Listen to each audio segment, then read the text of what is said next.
Good evening, ladies and gentlemen. This is Howard Craven in Sydney. I'm standing on a theatre stage, the stage of the Macquarie Auditorium. Sure, it doesn't sound like the stage it used to be, because shortly the theatre will fall to the demolisher.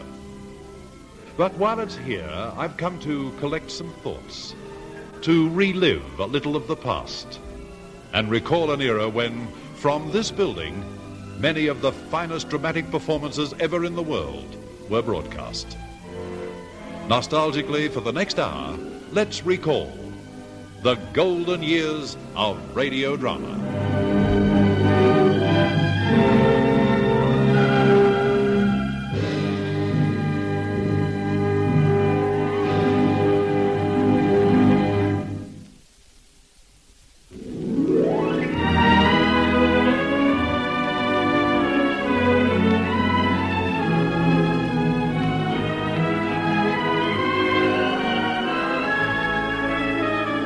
When did Australian radio drama start?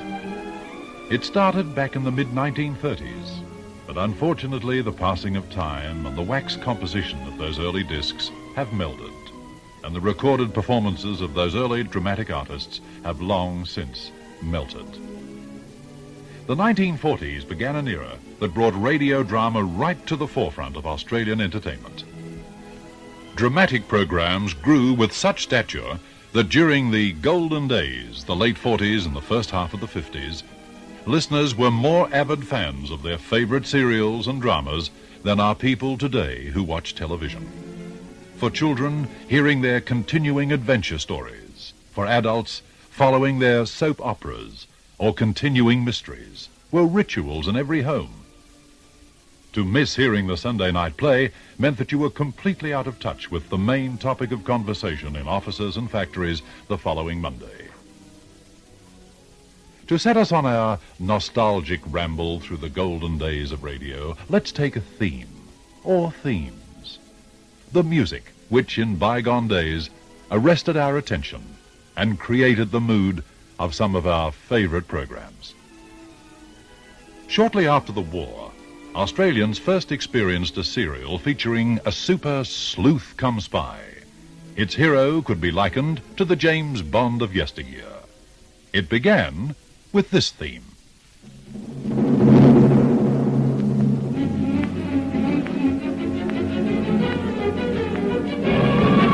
It was called Dick Barton's Special Agent. Sleuths and detectives have been around on radio for a long time, though. There were any number of them. And one of the most popular sent more chills up listeners' spines than does winter, when his serialized exploits commenced each night to the sonorous...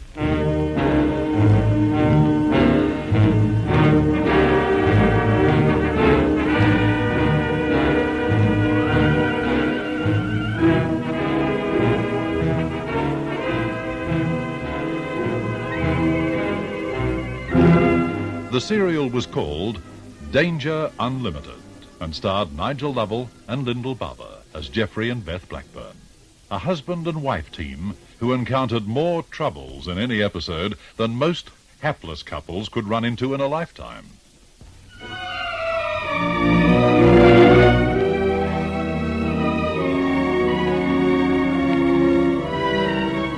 Soap operas, or morning serials as they were correctly termed, drew listeners by the thousands, and many of them duplicated the music to which you are now listening as a theme.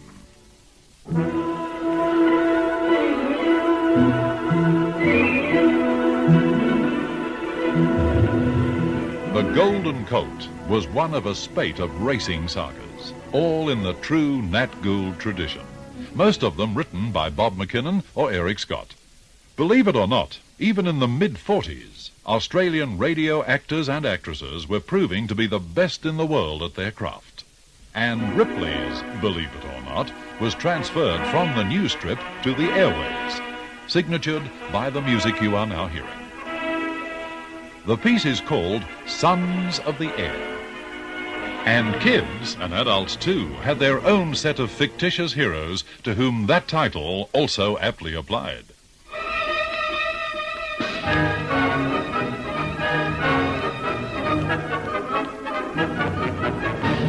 The pages of the books of W.E. Johns came to life over the airways as Biggles, Algy, Bertie and crew battled the crafty German von Stalhein in practically every area of the world.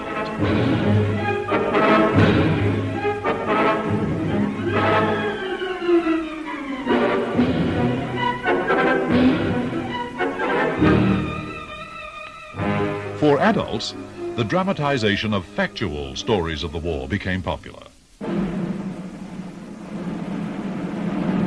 One fine series based on secret and confidential files of the war authorities and incorporating accounts from real-life returned war veterans was packed with tales of heroism and was titled, Now It Can Be Told.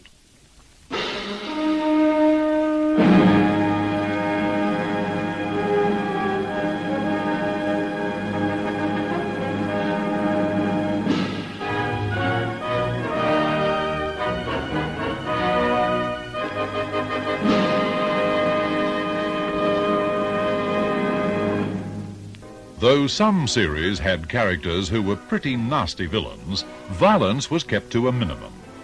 In later times, music was used more often than words or utterances to describe violent action. In many series, ultraviolence was conveyed by this music bridge.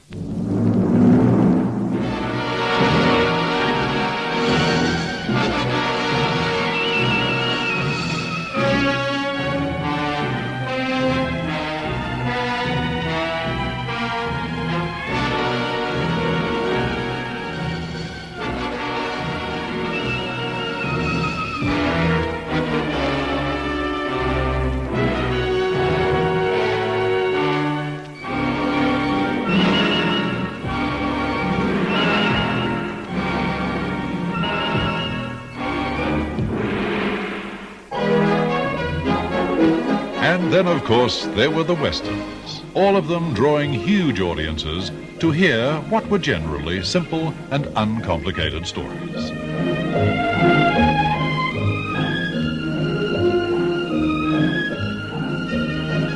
The Western Trail, Gunsmoke, The Fastest Gun, and dozens more conjured in the minds of listeners an era of people and places that will always have an aura of mystique. Of course, the golden days of drama didn't take everything seriously. There were plenty of situation comedies, Fred and Maggie Everybody, Life with Dexter, My Friend Irma, Dagwood and Blondie. And many a time you were conveyed through a change of scene by this music. Or this, a chirpy little piece called Meandering.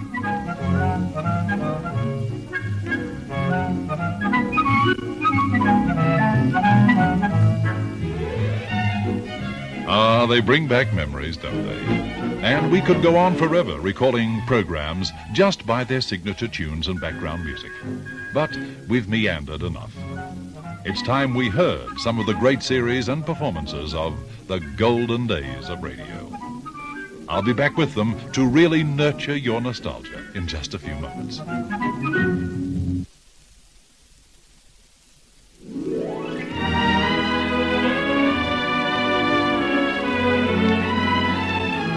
One of the joys of a spent youth was listening to the children's adventure serials. There were so many of them, and everyone doubtless had a favorite. In the time available, we can only represent for you snippets of two. But they were two of the most popular ever to go on the air.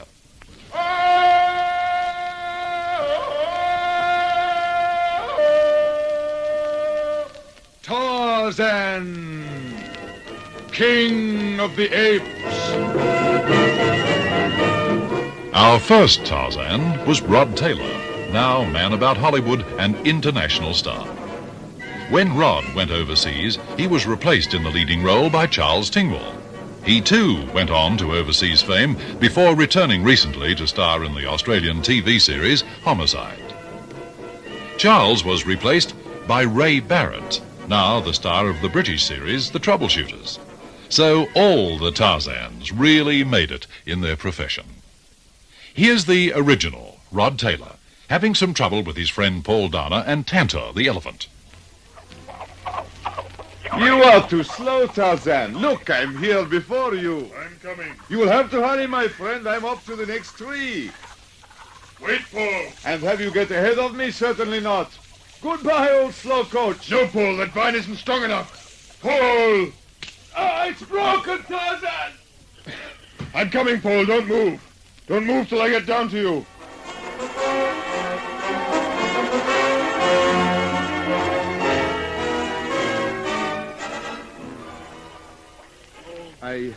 I think perhaps you could put me down now, Tarzan. The pain seemed to be less. Very well. Yes, I can stand on it. Here, lean against me, Paul. You may be able to walk that way. Yes, that's better. The country is more open here. I'll be all right like this.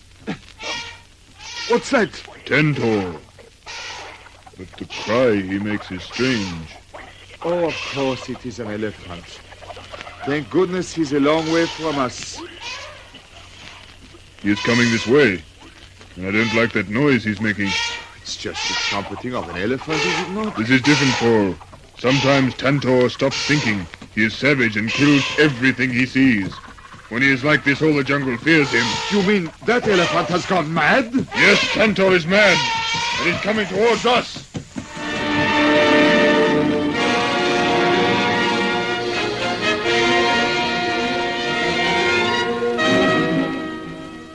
Tarzan is a mighty fighter, and there are few in the jungle that he fears. But Tantor in his madness is like no other animal. D'Arnot cannot climb to safety, and the trumpeting is steadily coming closer. How can they escape? Or will Tarzan attempt to fight the maddened beast? Hear the strange and thrilling jungle excitement in the next episode of Tarzan!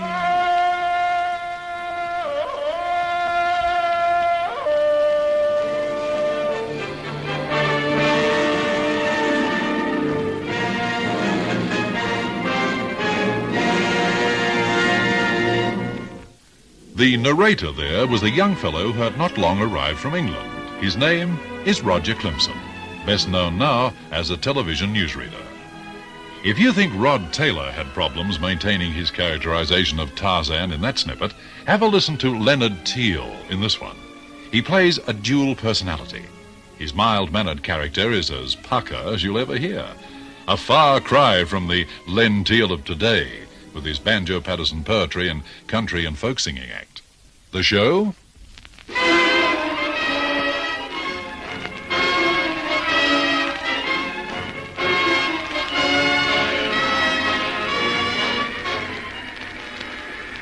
Superman!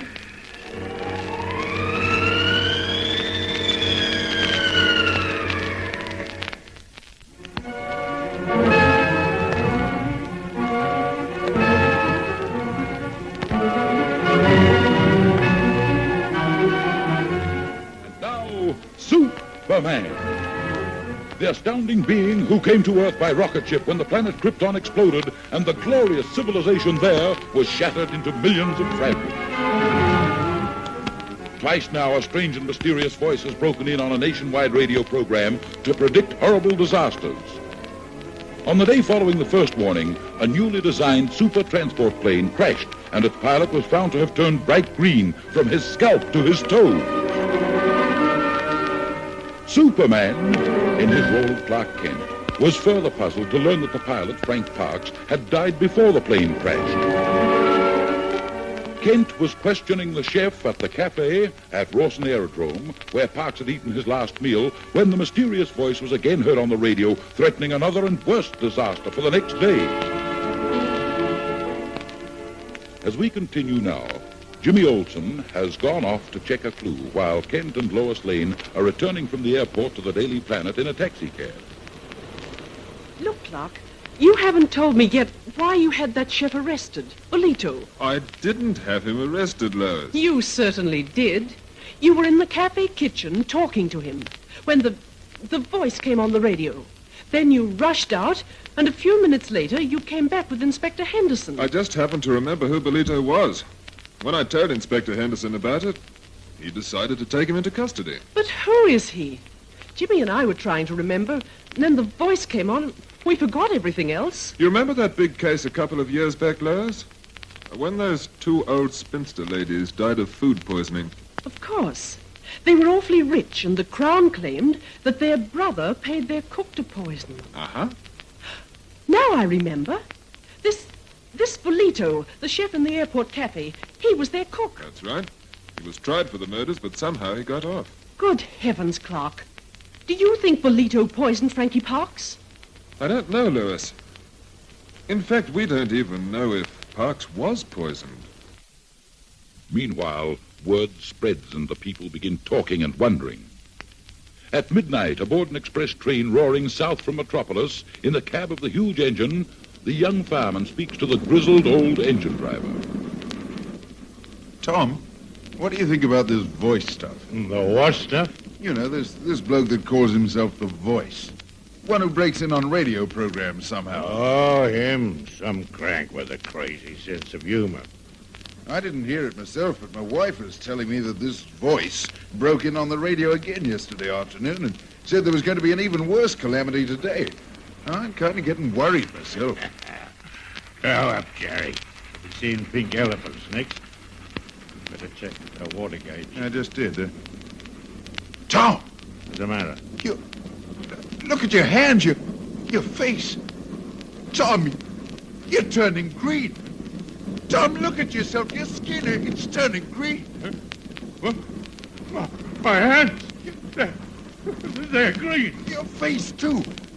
Tom, what is it? Green. I'm turning green. Don't laugh that way, Tom. Get out of the way. Tom, what are you speeding for? We're coming to the big cutting. Tom, let go the throttle and give it a Stay away break. from me, I said. Stay away from me. Tom, you're running through the signals. There's a goods train ahead on the line. Get away or I'll crack you with this crate. Tom, for mercy's sake, Tom, you'll pile us on. Come on. Come on. Pile up. Come on.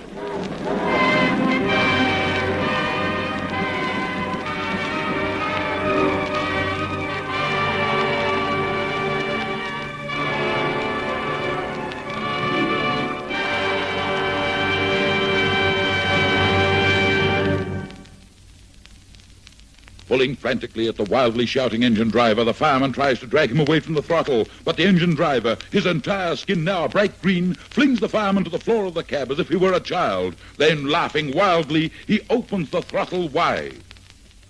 What will happen?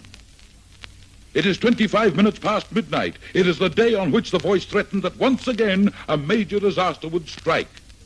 Listen for the next thrilling adventure with Superman.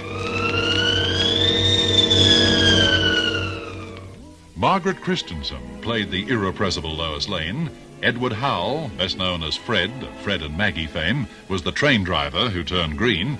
And the narrator was Frank Bennett, whose closing credit at the end of every Superman episode has gone down in history as one of the most difficult radio tongue twisters ever.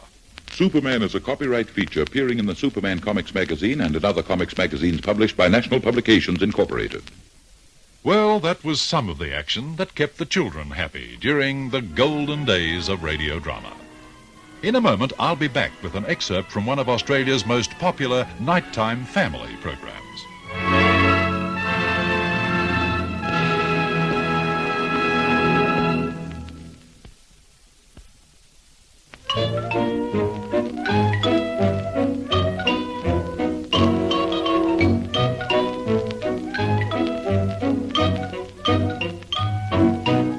At 7:30, 4 nights a week, all over Australia, homes tune to hear the everyday happenings in the life of Mrs. Obbs, her neighbours, the gay old bachelor Mr. Bundle, and those two desperates, Alfie Obbs and his pal Dickie Butt.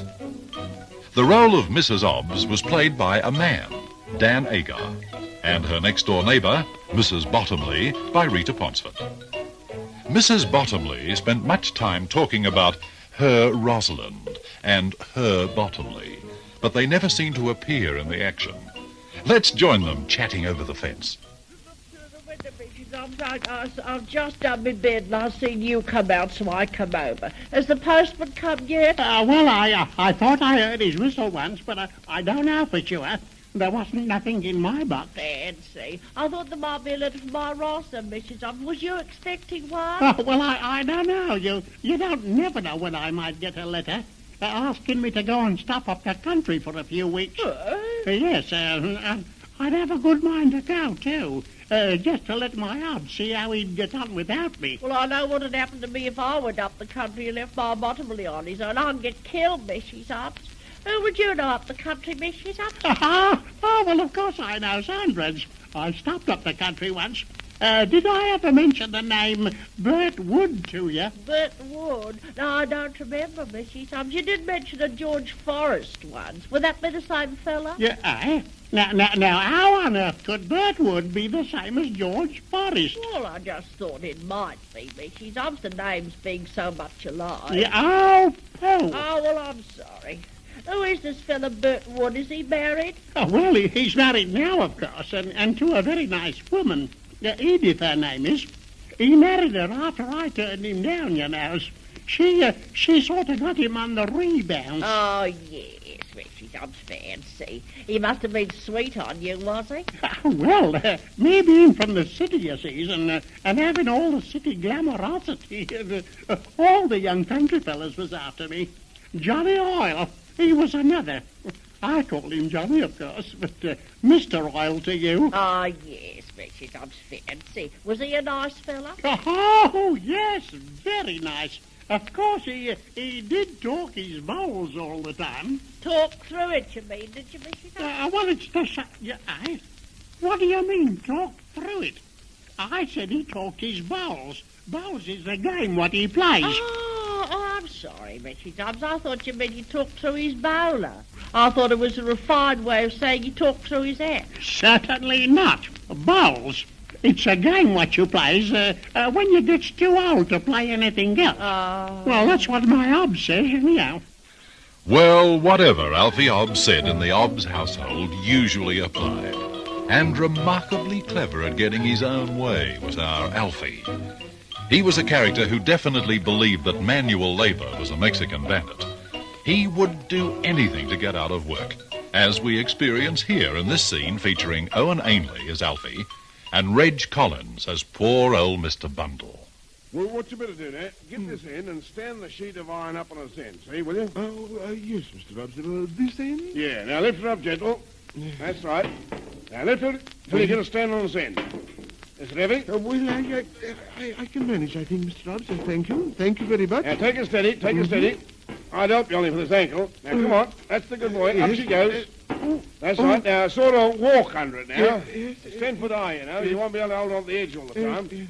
Now, walk under it now and keep pushing it up.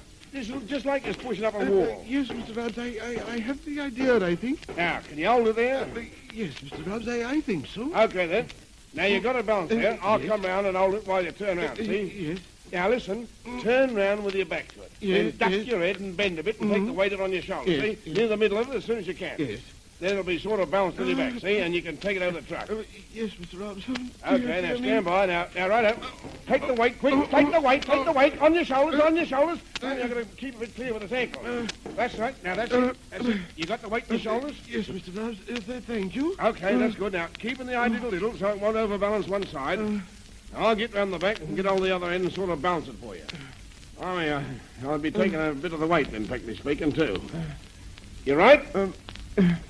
Yes, Mr. Dobbs. Okay, now, I got this end. I'll lift it up. It's a bit of a strain for me, but I'll do it. There you are. Now, you've got to practically all the weight now. I mean to say, I have practically. Yes, Mr. Dobbs. Well, now, go on. Take it easy. It's only 6 sheets. Yes. Now, can you see where you're going? I can manage, I think, Mr. Dobbs. Okay, then, now, just take it easy and don't straighten up, will you? No. Or the iron will fall down on my ankle. Yeah. Now, listen, just kid yourself you're acting the hunchback without a dime or whatever it was. Yes, Mr. Dobbs. That's right. Duck your nut. Take your time and we'll make it. Now, look out. You're near the back of the truck now. Now, just go right up till the front edge is resting on the truck. Yes. And then you can get out from under and we'll slide it right on, see? Yes, Mr. Dobbs. Keep your skull down. Okay, son, you're doing good. You're doing good, Mr. Bundle. I mean, I think we shared you with me yesterday and still lives at home, our Bottomley. What a pain in the neck them two turn out to be. Listen, old Marble to me. All they're good for us. Mag. Yes, as Alfie says, Mrs. Obbs and Mrs. Bottomley did like a bit of a chat. And now here's someone else who'd like to chat about something very important. And then I'll be back with our showcase of drama and stars.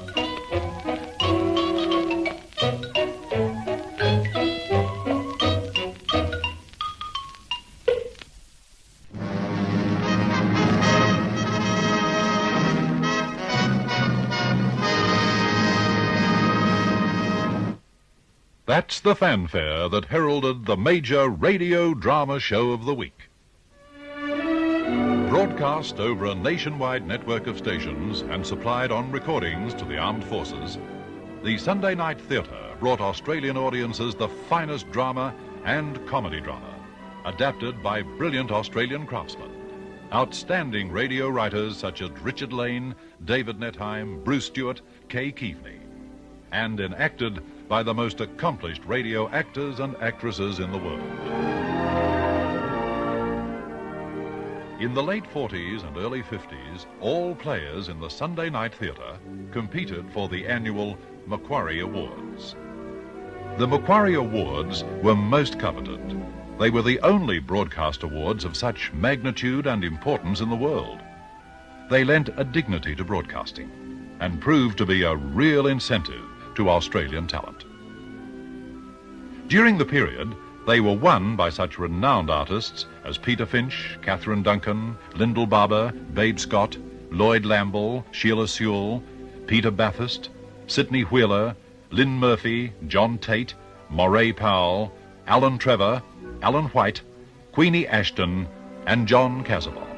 And the 4 stars you will hear in this excerpt we're about to play. This was Macquarie Award presentation night for 1951.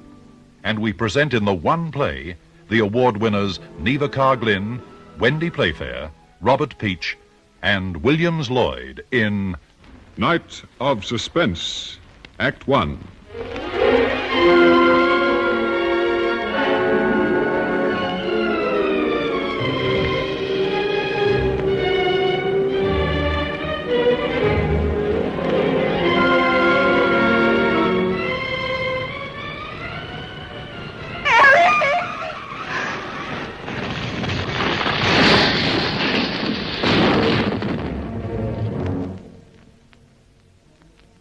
Diana, are you all right?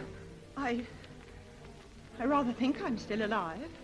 We've crashed into some blessed barn, a million miles from anywhere.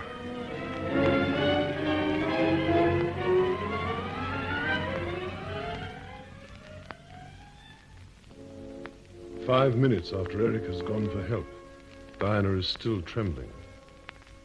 Alone in the lonely Devon barn, the only light in this eerie place coming from the car's one undamaged headlight, she comforts herself by repairing her smoothly beautiful face. A rat scuffles in the dim hayloft. She shudders, huddling into her rich fur. Then she leaps to her feet, all self-control shattered. In the doorway stands a grim figure, a farm woman, not old but black-clad, gaunt, unmoving. And the shotgun she carries is pointed straight at Diana's heart. What are you doing here? Oh, my... Don't ever do that again. You nearly frightened me to death. What are you doing in my barn, I say? What do you think I'm doing? Barbola work? We've had an accident. Who's we? Eric and I. Your husband? Not exactly. He's just gone to the nearest village to get help. They won't help him. We don't like strangers around here. I can see that. I say, would you mind pointing that gun some other way? You can't wait here for him. Nonsense, I'll have to. He'll be bringing back a car. Look, if this barn belongs to your farm, I can assure you Eric will pay for the damage. I don't want money. I want you to go. Go. Now. But where? There's nothing but fields out there, and it looks like rain. Go, do you hear me? I'm beginning to think you mean it. Well, This has been quite a weekend. You're wasting time. All right, all right. Though I'm beginning to wonder. Wonder what? What you're up to yourself. You usually wander around at this time of night with a gun under your arm. That's my business. This is my barn, my farm, my gun. And it's my business what I do with all three of them. Now get out. That doesn't answer my question, does it? I'm stalking a fox. Now be off with you. The man comes back. I'll send him after you. Hey ho, hiking in these shoes. As I said before, it's been quite a weekend.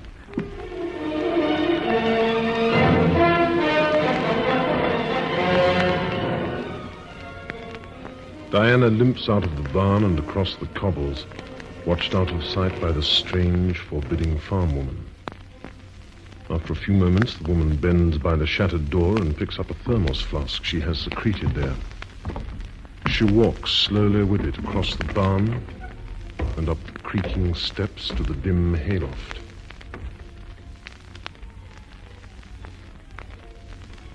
Within moments, she comes down again, still carrying the gun, but without the thermos flask. Then she goes out across the midnight fields.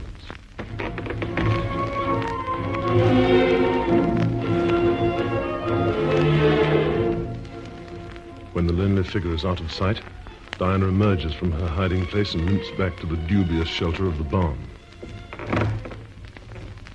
The door creaks behind her and is answered terrifyingly by a creak on the dim hayloft stair. Diana freezes. Who's there? Judith? I'm not Judith. She's just left, I think. Who are you?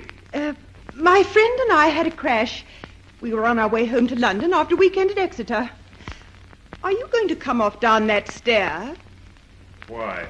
Because you look as if you're going to pounce. And I don't like men who look as though they're going to pounce. I see.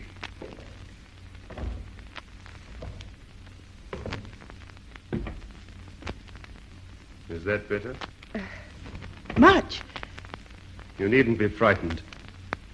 I can hear your heart beating from here. It isn't my heart.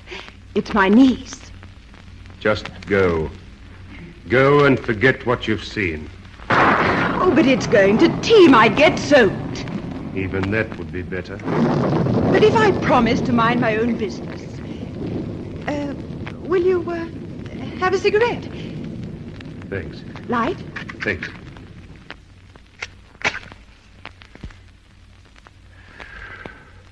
You haven't smoked in a long time, have you? They won't let you in. Judith didn't manage to get me any today. Where don't they let you smoke? You're asking too many questions. There now. Listen to that rain. Go, please. Go quickly. That's what Judith said, but much less politely. Was it prison? No. Army deserter? No. You don't want to know. You don't want to know at all. My name's Diana Willis. What's yours? Tarquin. That's Irish, isn't it? Are you married? No. I have a friend. That is, or was, his car. He's gone to get help. Do you love him? No. Does he love you? Very much. Do you always ask people about their love life as soon as you meet them? It's been a long time since I met anyone who had any love life. Diana. You're beautiful, Diana. Am I? You kissed me. I wanted to. Well, that's as good a reason as any. Oh, It's a rat. The barn's full of it. and you've been up in that loft? How long? This will be the 8th day. 8 days? Here? I did tell you my grandfather's name was Tarquin, too, didn't I? What? Yes, of course I did. I'm always doing things like that. Saying things and forgetting them. Yes, I believe you did tell me. Now, you're trying to humor me, aren't you? Humor you? Yes, I can always tell. Why on earth should I want to humor you? Oh, look, the rain's eased off now. I think if I... Stay where you are. But really... Oh, Yes. I've got a gun. so I... see. Come back here. Can't let you go now. Then at least put that gun back in your belt. Or wherever it was. Yes. Yes, then we can talk. Talk? Yes, talk. Robert Peach, who played Tarquin, is now best known as a current affairs moderator for the Australian Broadcasting Commission. And the narrator, who linked the story with such sensitivity and skill, was Alan White, perhaps best known to you as the original Randy Stone of the famed radio dramatic series Night Beat. After the play's performance, the then Lord Mayor of Sydney, Alderman O'Day, presented the Macquarie Awards for 1951 to the winners. The Best Leading Actress, Neva Carr-Glynn. It's been quite a thrill to receive my trophy from you because I have a great admiration for the work you're doing. I would like to thank everybody connected with it. This, for me, is the second time, which is fantastic. And it's so silly to go on saying it's a wonderful thrill. It obviously is. But I'd like to say that the production, I and Wendy very luckily won it in.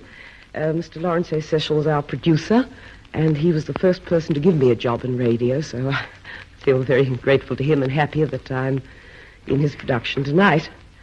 And there are so many people connected with this to thank. And Mr. O'Day's covered quite a lot of ground.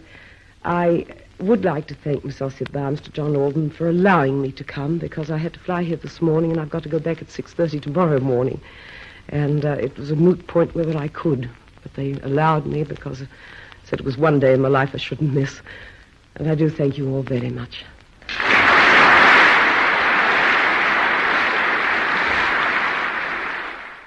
Then, to the year's Best Actor, Robert Peach. I, too, would like to thank the Macquarie Broadcasting Service for what is really, of course, much more than a magnificent gesture. And I feel particularly proud to be taking a trophy back to Melbourne. I'd also like to thank Mr. Miles Wright, who produced the play in which I was fortunate enough to win this award. Thank you. Wendy Playfair won the award for the Best Supporting Actress. I can only say how thrilled and honored I am tonight, and to add my thanks to all the people that were mentioned before. And I'd just like to say to Mr. Cecil, our producer, thank you, Laurie. Thank you.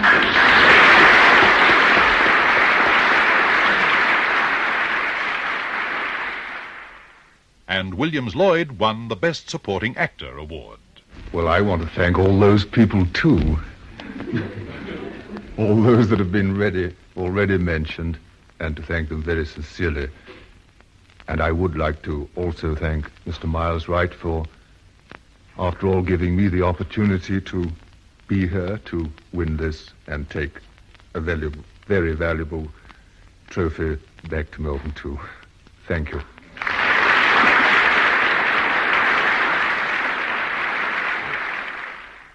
Comedienne Gwen Plum won the award for the Best Comedy Performance and lived right up to her award as she received it.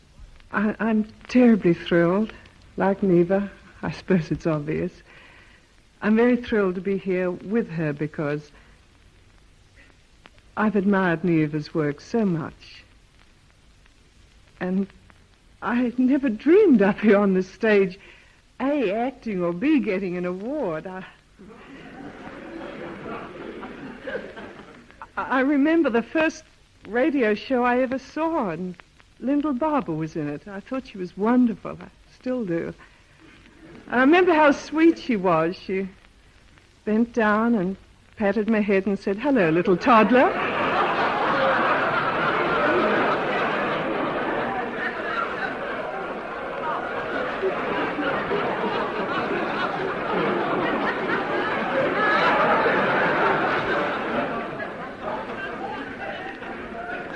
But I really am terribly thrilled because this bears out my mother's predictions.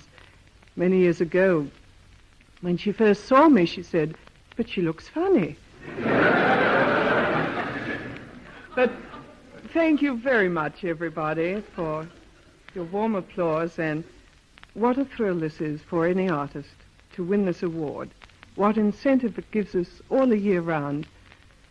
And I do want to thank Woody, who's produced so many hits for Macquarie, and who was such a wonderful producer, and the cast who were not only fine artists, but were my pals too and helped me. Thank you. Good night.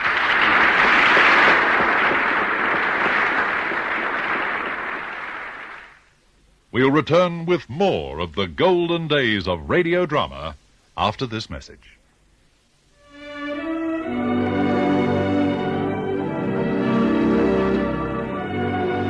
As you've heard, actors and actresses loved their work. There was an esprit de corps among them and their producers, a conviviality, an affection for those who could apply themselves so well to their craft, a most difficult craft. And they all could do it. There was a band of dramatic talent in Australia at that time that could light the world with brilliance when placed before a microphone and given the cue to act. And behind the scenes, a skilled group of producers, able to draw from the talent the subtle nuances of character that could bring any story to life. Beloved men, as you heard in the award presentations. For the majority of the Sunday Night Theatre's long life, the plays were produced by either Lawrence H. Cecil or E. Mason Wood. The plays occasionally produced in Melbourne were directed by Miles Wright, now chairman of the Australian Broadcasting Control Board. And in closing years, Sydney plays were also produced by Walter Pym. Heard now at the conclusion of his production of the memorable Paul Gallico story, The Snow Goose. In the starring roles, you heard... I was Philip Ryder. This was Richard Davies.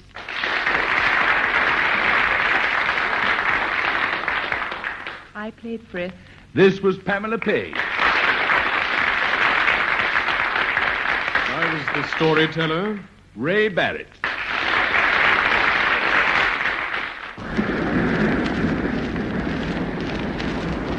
Please, sir. What is it, child? I was...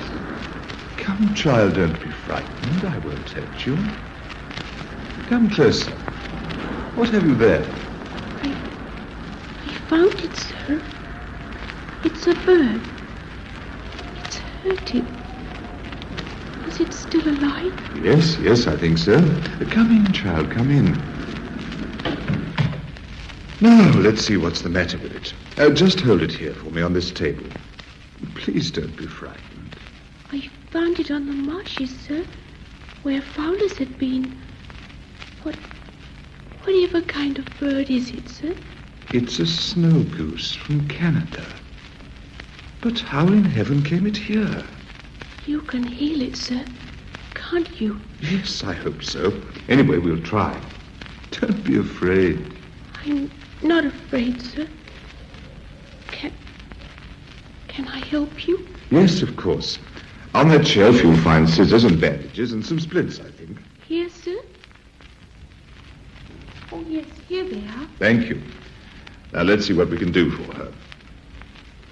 She's been shot, poor thing. Her leg is broken, and the wingtip, too, but not badly. I'll see, we'll clip her primary feathers so we can bandage her. There, like that. Will she be able to fly again, sir? Oh, yes, in the spring the quills will grow again. Now we'll bandage it close to her body so she can't move it until it's set.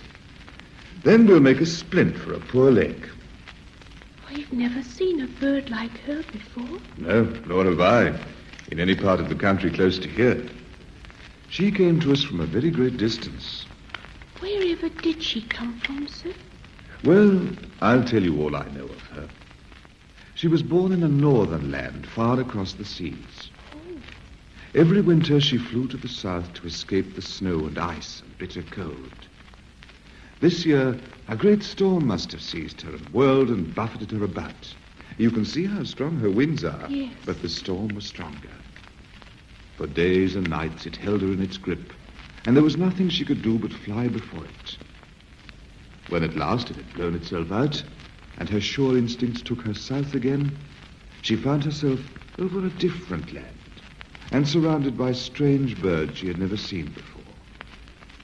At last, exhausted by her ordeal, she sank to rest in a friendly green marsh. Our marsh. Only to be met by the blast of the hunter's gun. Oh. Yes, a bitter reception for a visiting princess. But it's not as bad as it might have been. There, she's all bandaged, and in a few days she'll be feeling much better. You and I will call her the princess. The lost princess. Do you like that? Oh, yeah.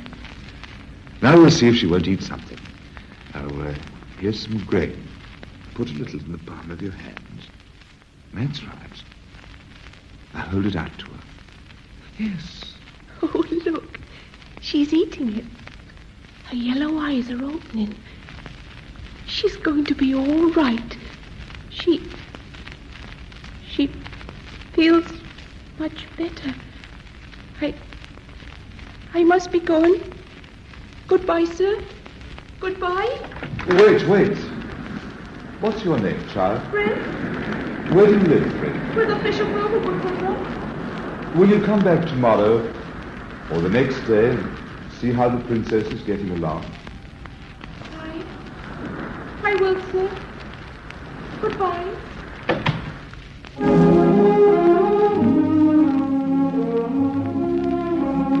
Australian artists were masters at characterization and dialects, as you heard there from Pamela Page playing Frith.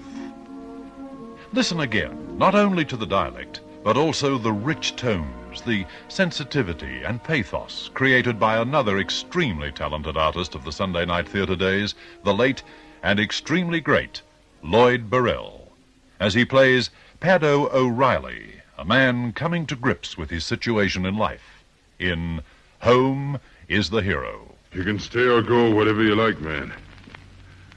I was putting the wrong person out of here.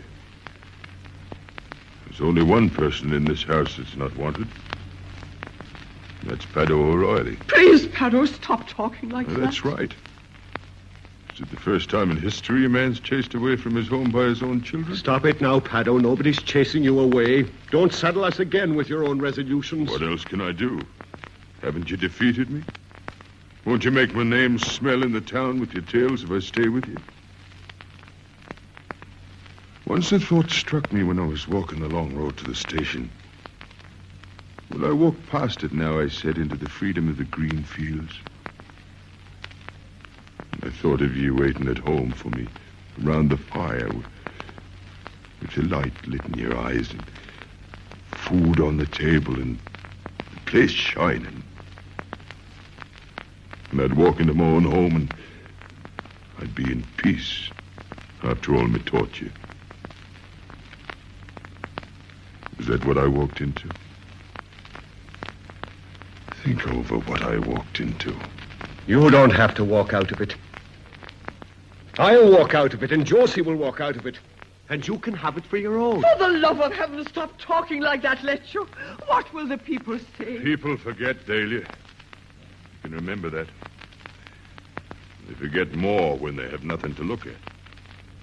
Remember that. Well, see you again sometime. Maybe later when we're a bit older and our children have given up ruling our lives for us. Remember that I said that. I'll send you things.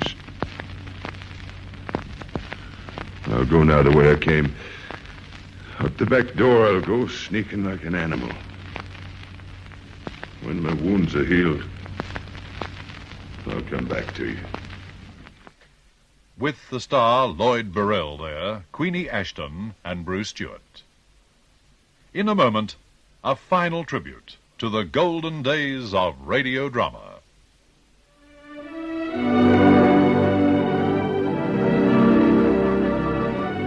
Almost time to slide our old recordings back into their covers and return from the golden days of radio drama. But before we do, we think it is only fitting that we should take a last look at our Sunday night theatre as it was in its heyday. In the early days, the plays were always introduced and the scene set by the producer of the play. The introductions were always definite, colourful, and often lyrical. Let's go back to the late 40s, a few moments past 8 one Sunday night. The play, Green Waters. Your announcer, Frank Bennett. And now, as the lights in the auditorium are dimmed, the spotlight falls on the center of the stage. And to introduce the performance, we present the producer of tonight's play, Mr. Lawrence H. Cecil.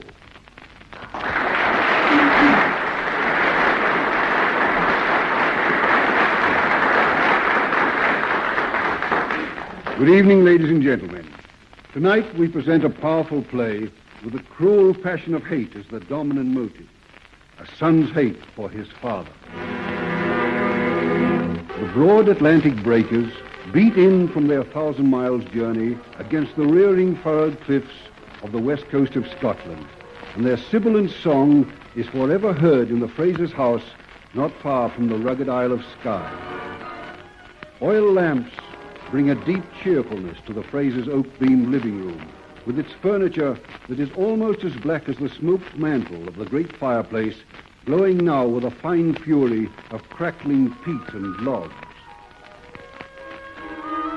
Lawrence H. Cecil, so warmly revered by many, including, as you heard during our award presentations earlier, Neva Carglin and Wendy Playfair. And now, a shortish and very gentle man who will live as a legend for as long as radio itself lives in this country. To listeners all over Australia, he was E. Mason Wood. To people in the radio business, he was just affectionately Woody. Good evening, ladies and gentlemen. Tonight's play is unusual in the extreme. James Bridie, the famous Scottish playwright, wrote this dark study of heredity to prove that out of evil, good may come. For this reason, some of his characters and situations are unpleasant, yet the spark of genius is in them, to be warmed into the noblest of humanity and service to all mankind.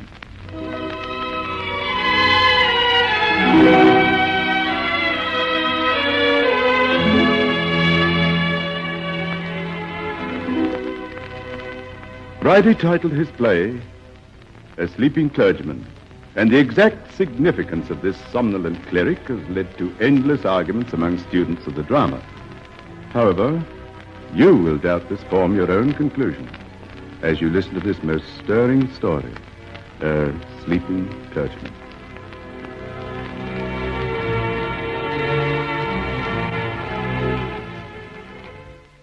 Like the clergyman, the home of the Sunday night theatre now sleeps. In itself, a sad thing, but on the other hand, a joyous one. For perhaps from nowhere else in the world has emanated so much pleasure and enjoyment for so many people from so many very talented performers. To have had the opportunity to experience it was a reward we can all cherish every time we fondly recall the golden days of radio drama.